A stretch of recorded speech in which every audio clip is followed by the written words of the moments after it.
Hey, stop right there. You're not sitting in that seat. That's not meant for someone like you. The voice cut through the airplane cabin before the boarding music had even finished. Elias Carter, 73 years old, black, stood frozen halfway into the row. His skin was deep brown, his face carved by time, sun, and a life that had demanded silence more often than permission. He wore a faded navy jacket over a pressed shirt, his posture careful but proud, the posture of a man whose body had learned discipline long before comfort. He turned slowly. Blocking the aisle was Brandon Whitmore, 46 years old, white, dressed in a tailored blazer that smelled faintly of expensive cologne and entitlement. His hair was perfectly styled, his jaw tight with irritation, his eyes scanning the cabin as if it were his personal territory. "That seat," Brandon said loudly, tapping the headrest with 2 fingers, "is priority boarding. Not overflow, not charity. You don't just wander in and claim it." The cabin stilled. A woman across the aisle stopped mid-text. A man 2 rows back pretended to adjust his headphones. Elias looked down at the boarding pass in his hand. Folded cleanly, smoothed flat with habit, then back up. "This is my assigned seat," Elias said calmly. Brandon laughed, sharp and contemptuous. "Sure it is," he said, "and I'm the pilot." He shook his head slowly. "You people always do this. Act confused, act innocent, hope nobody wants to make a scene." Elias said nothing. The silence irritated Brandon more than any argument could have. "Look at him," Brandon continued, gesturing openly now, as if Elias were an object on display. Real quiet, real obedient, like he's been keeping his head down his whole life. He leaned closer, lowering his voice just enough to feel invasive. "You even know what priority boarding means? Or did you just follow the crowd and hope no one noticed?" Elias lifted his eyes. They were steady, brown, unflinching. A flight attendant approached, her smile tight with professional strain. "Sir, is there a problem?" "Yes," Brandon said instantly, not breaking eye contact with Elias. "This man is in the wrong seat. And honestly, he looked Elias up and down. He doesn't look fit for this section." Elias Carter, born in 1951, drafted at 19, carrying shrapnel scars the world never saw, inhaled slowly. "I boarded when my group was called," Elias said. Brandon scoffed. "Your group?" He laughed again. "What group is that? Seniors? Special assistants? Or did you just decide the rules didn't apply to you?" A ripple of discomfort moved through the cabin. No one spoke. The flight attendant took the boarding pass. Her eyes flicked to the seat number. It matched. Before she could respond, Brandon pressed harder. "Look at him," Brandon said, his voice coated in sarcasm. "He's struggling just to stand straight. You really want someone like this slowing down a full flight?" He pointed toward the old duffel bag tucked under the seat in front of Elias. "And that bag," Brandon added. "That thing looks like it hasn't been updated since the 70s. You sure that's safe?" The word safe landed like an accusation. The cabin fell quiet. Elias followed Brandon's finger to the bag. His jaw tightened once, then relaxed. Inside the bag was a folded American flag, creased with care. A memorial program printed on thin paper. A photograph of young men in fatigues, arms thrown over each other's shoulders, smiling like time hadn't betrayed them yet. But none of that was visible. Brandon crossed his arms. "Won't answer questions. Won't explain himself. That's suspicious." He raised his voice, adopting a tone that sounded reasonable. Practiced. "I think security should take a look, just to be cautious. We can't be too careful these days." The word security echoed. Elias felt it settle in his chest. Not fear, but memory. Lines, commands, standing still while others decided your fate. He closed his eyes briefly, not in surrender, in restraint. A verse rose quietly in his mind, steady as breath. "The Lord is close to the brokenhearted and saves those who are crushed in spirit." Psalm 34:18. When Elias opened his eyes, Brandon was watching him with open impatience. "Well?" Brandon snapped. You gonna say something? Or is silence just your whole act? Elias met his gaze. I'm just here to fly, he said. The simplicity of the answer only fueled Brandon's irritation. Unbelievable, Brandon muttered. Always playing the victim, always expecting special treatment. The flight attendant hesitated, caught between procedure and pressure.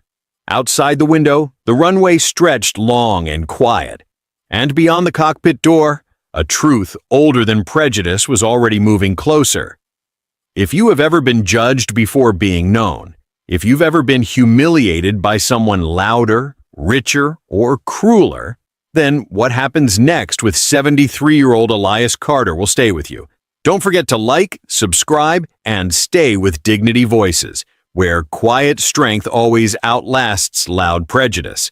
But 46-year-old Brandon Whitmore isn't finished yet, and the seat Popper front is only the beginning. The flight attendant did not speak right away. She stood between the two men, eyes moving from the boarding pass in her hand to the growing attention around them.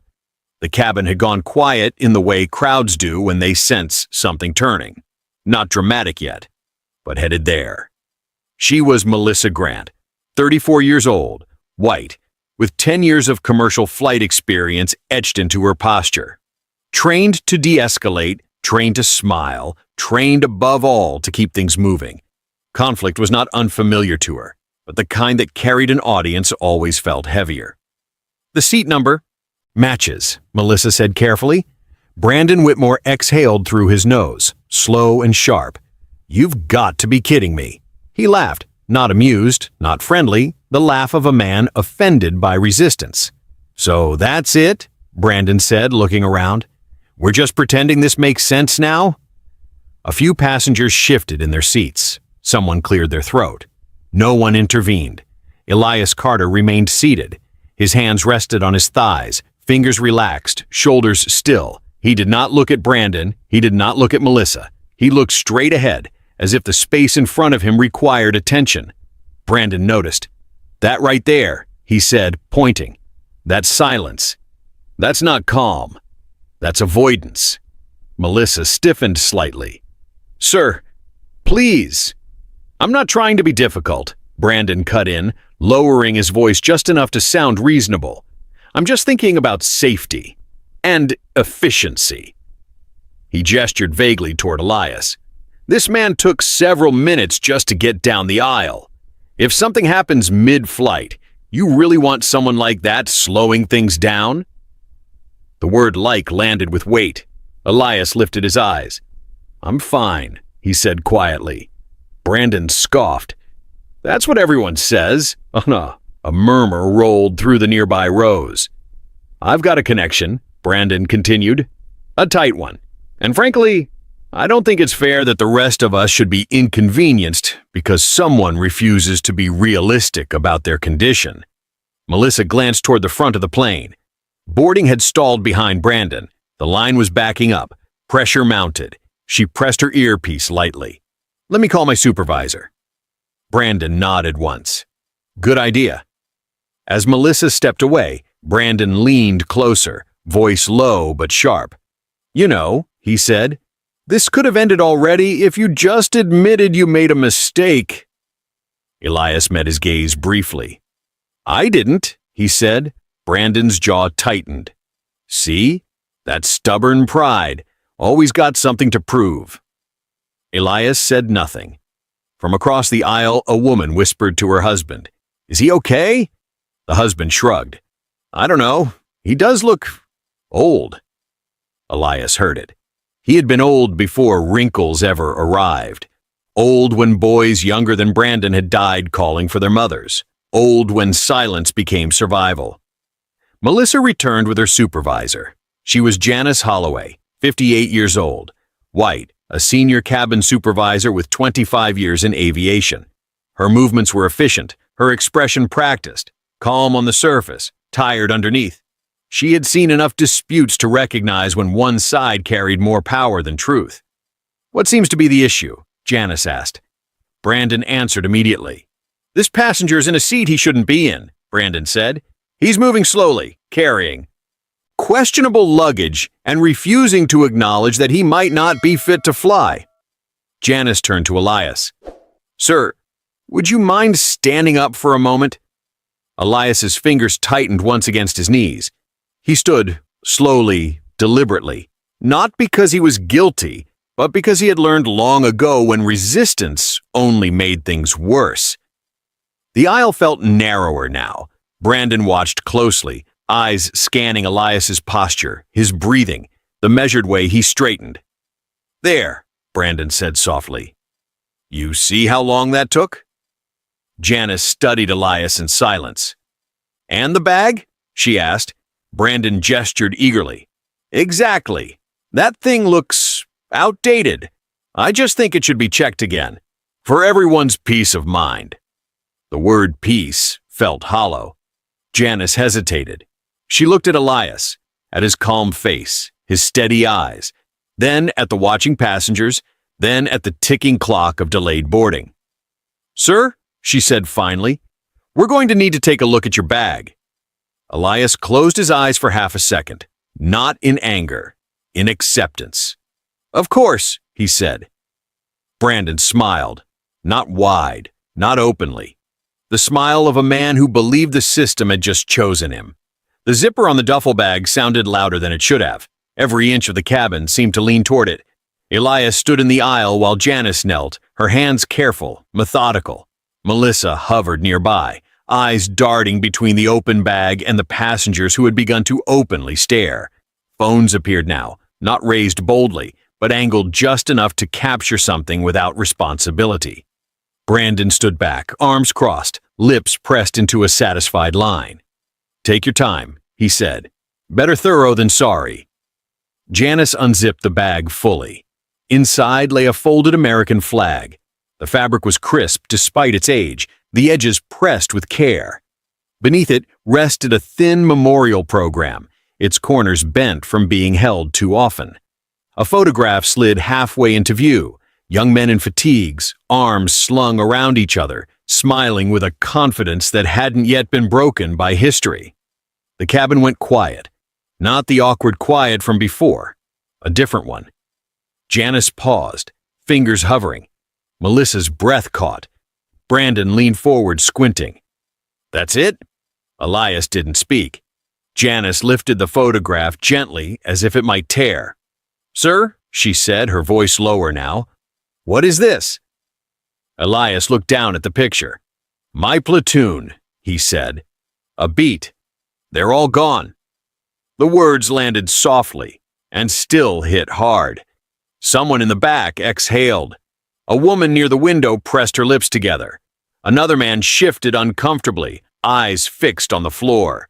Brandon laughed once, sharp and dismissive. "So?" he said. "That doesn't explain why you need to be up here, or why we had to stop boarding for this." Janice straightened slowly. "This appears to be a folded memorial flag." "And," Brandon snapped, "people bring souvenirs all the time." Elias lifted his eyes. "It's not a souvenir," he said quietly. "It's for a funeral." The word funeral rippled through the cabin. Janice closed the bag gently, reverently, as if sealing something sacred back inside. "Sir," she said to Elias, "we appreciate your cooperation." Brandon scoffed. "Appreciate it? For what? Standing there while we all wait?" He gestured toward the aisle, the stalled boarding, the restless passengers. "This is exactly what I was talking about. Delays, disruptions, emotional baggage." The words stung sharper than any insult so far. Elias's shoulders remained still. Janice looked at Brandon. "That's enough." Brandon raised his hands. "I'm just being honest. Everyone else is thinking it." No one agreed, no one objected. That silence felt heavier than shouting. Janice turned back to Elias. "Sir, we're going to need you to step forward with us for a moment." A murmur swept the cabin. Melissa's eyes widened. "Janice, it's procedure," Janice said, though her voice lacked conviction. "Just to clear things up." Brandon's mouth curved again, small, satisfied. Elias nodded once. He stepped forward. The aisle parted reluctantly, like a corridor of judgment. People leaned back in their seats as he passed, eyes tracking him with curiosity, pity, relief that it wasn't them. Someone whispered, "Did you see the flag?" Another voice answered, "Yeah, but still." Still. That word followed Elias like a shadow. At the front of the cabin, Janice stopped him near the galley. "Sir," she said quietly, "I just need to ask—" Elias raised a hand gently. "It's all right," he said. "I understand." He looked past her, through the open cockpit door. The pilot was still inside, unaware. Brandon's voice carried from behind them. "I mean, honestly," he said loudly, "why does someone like that even fly anymore? Wouldn't it be easier for everyone if—" Janice turned sharply. "Sir?" Brandon shrugged. "I'm just saying what everyone's afraid to say." Elias closed his eyes, not from shame, from restraint. A verse surfaced, one he'd leaned on in darker places than this. "Blessed are the meek, for they shall inherit the earth." Matthew 5:5. He breathed it in, let it settle. Janice looked at him again, really looked this time. At the straightness of his back, the calm in his eyes, the way he carried himself as if humiliation were a familiar weight, not a new one. Behind them, boarding remained frozen. In the cockpit, a voice crackled over the intercom, routine, distant. Brandon checked his watch impatiently. "Can't we move this along?" he demanded. "Some of us have places to be." Janice hesitated.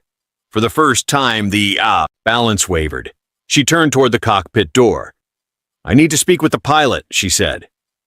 Brandon's smile faded. "Why?" Janice didn't answer. She knocked once. Inside the cockpit, something shifted. Elias stood alone at the front of the cabin, the duffel bag at his feet, eyes forward.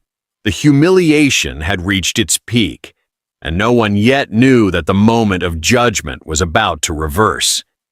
If you've ever been humiliated in public for something sacred, if you've ever watched truth be treated like an inconvenience, stay with this story, subscribe, and stand with Dignity Voices, where dignity is never disposable.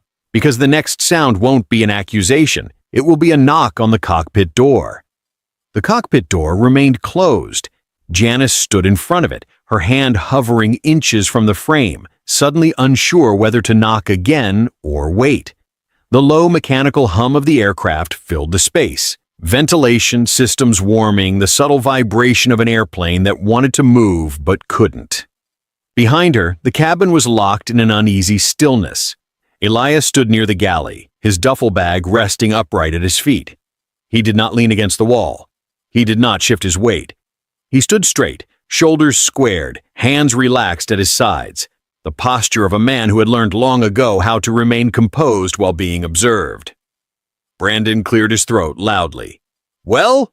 he said. "Are we done yet?" No one answered. Melissa stood a few steps back, arms folded loosely, eyes fixed on Elias. She had seen angry passengers before. She had seen drunk ones, arrogant ones, loud ones who tried to bully their way into upgrades. She had never seen someone endure scrutiny like this. Brandon noticed her gaze. "What?" he snapped. "You looking at me like I did something wrong?" Melissa straightened slightly.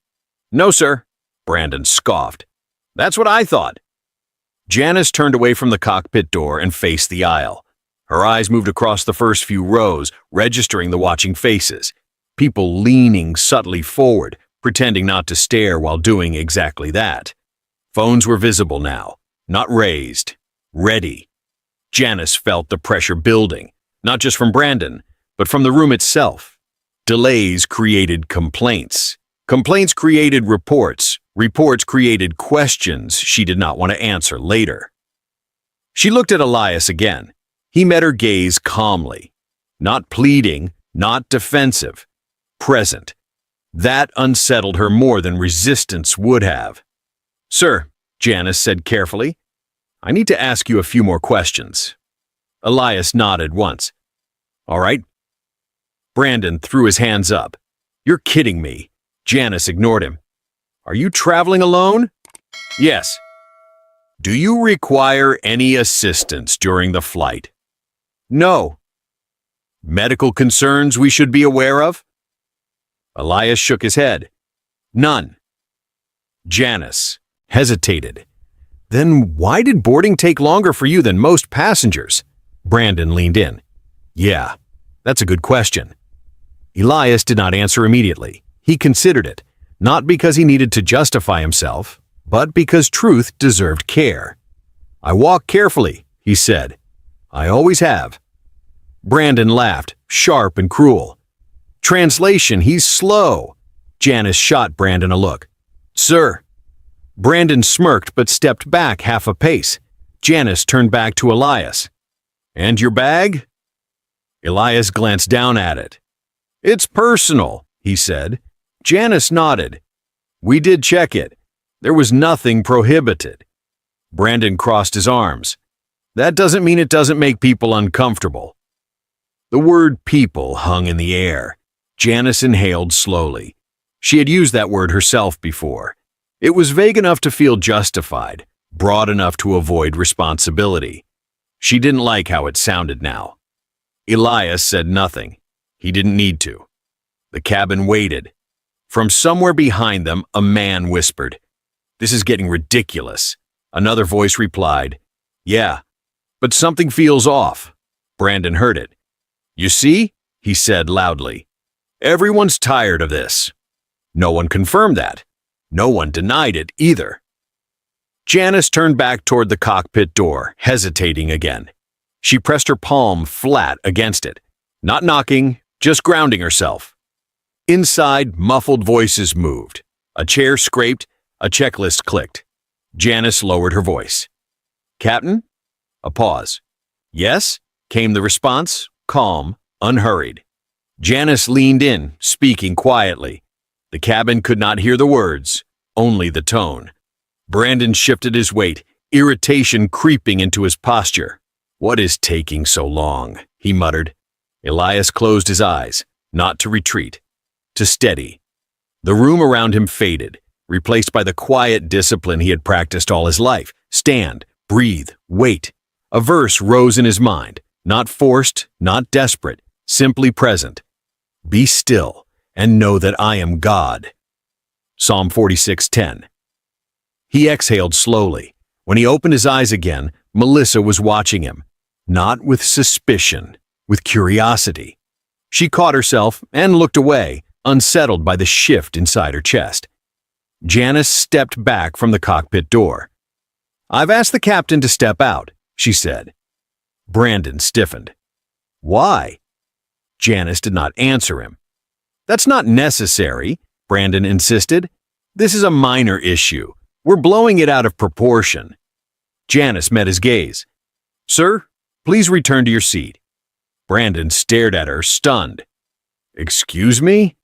I need the aisle clear. Brandon opened his mouth, then closed it. Slowly, he stepped back, irritation tightening his jaw as he sat down. The aisle cleared. The cabin breathed again, just slightly. Elias remained standing near the galley. Janice turned to him. You can sit if you'd like. Elias shook his head. I'm fine. She studied him, the straightness of his spine, the stillness of his hands. How long have you been traveling today? She asked. Since dawn. And where are you going? Elias hesitated. A cemetery. Janice's expression softened despite herself. For a service? Yes. For family? For a friend? She nodded. I'm sorry. Elias inclined his head slightly. Thank you. Brandon shifted in his seat, clearly uncomfortable now. Not with Elias, but with the attention no longer centered on him. The cockpit door clicked.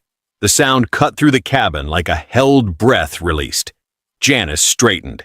Footsteps approached from inside. Brandon sat up, confidence flickering back into place. Elias did not move. The door handle turned slowly. The door opened, not fully, just enough for light from the cockpit to spill into the cabin. A shadow appeared. Before the captain stepped out, before anyone spoke, the atmosphere changed. Subtle, but unmistakable. The kind of shift that happens when a room realizes it might have misjudged something. Elias stood calmly, eyes forward. The duffel bag remained closed at his feet. The truth was still hidden. But it was close now. Very close. The cockpit door opened all the way. The captain stepped out. He did not rush. He did not raise his voice. He did not look around for approval. He looked straight at Elias. The effect was immediate. Conversation died. Movement stopped. The air in the cabin seemed to tighten, as if everyone sensed something important had just entered the room. The captain's eyes flicked once to the duffel bag at Elias's feet, then back to Elias's face. His posture shifted, not dramatically but unmistakably, shoulders squaring, chin lifting, spine aligning with a respect that could not be rehearsed. Janice noticed first. She had spent decades reading people in moments of stress, but she had never seen recognition move so fast across a face. "Captain," she said carefully. He didn't answer her right away. He took one step closer to Elias, then another. Brandon leaned forward in his seat, irritated by the silence. "Finally," he muttered. "This whole thing has gone on long enough." The captain stopped in front of Elias. He looked at him, really looked, at the calm eyes, the still hands, the quiet endurance that had filled the cabin long before he arrived. "Mr. Carter?" the captain asked. Elias nodded once. "Yes?" The captain swallowed. For a fraction of a second, the professional mask slipped. Something personal surfaced. Memory, reverence, gravity. Then, without a word, the captain stepped back half a pace. He straightened, and he saluted. It was crisp, precise, perfect. The cabin gasped, not loudly, but collectively. A sharp intake of breath passed through the rows like a wave. Brandon froze. Janice's hand flew to her mouth. Melissa stared, eyes wide, heart pounding. Elias did not move. He did not return the salute. He did not need to. The captain held it for a long moment, long enough for the meaning to